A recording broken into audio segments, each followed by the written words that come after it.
Welcome করছি সুস্থর YouTube channel থেকে। আমি রাকিবউদ্দিন রুহান, আপনাদেরকে জানাই স্বাগত। আজকে আইপিএল 2024 এর প্রথম সেমিফাইনাল ম্যাচ অনুষ্ঠিত হতে যাচ্ছে রাত 8টার সময়। ম্যাচটি খেলবে কলকাতা নাইট রাইডার্স হায়দ্রাবাদের বিপক্ষে। অবশ্যই বলা যায় একটি জমজমাট ম্যাচ হতে যাচ্ছে, আমরা দেখতে পাই। কারণ একদিকে ওপেনিংয়ে রয়েছে ফিলিপ সল্ট এবং সুনীল নারিন, এবং অপরদিকে রয়েছে অভিষেক শর্মা এবং ডেভিস হেড। দুই দিকের ওপেনারে খুবই মারকুটে।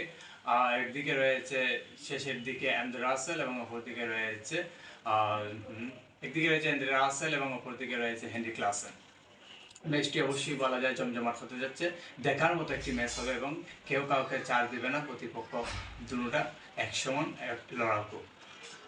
জানিয়ে রাখি, আজ বাংলাদেশের খেলা এবং ইউএস এর সাথে হতে যাচ্ছে রাত 9টার সময়। সেখানকার কন্ডিশনে দেখা যাক বাংলাদেশ কী করে, সেটাই দেখার বিষয়, প্রতিবাদ বিষয়। আমাদের সাথে থাকার জন্য ধন্যবাদ।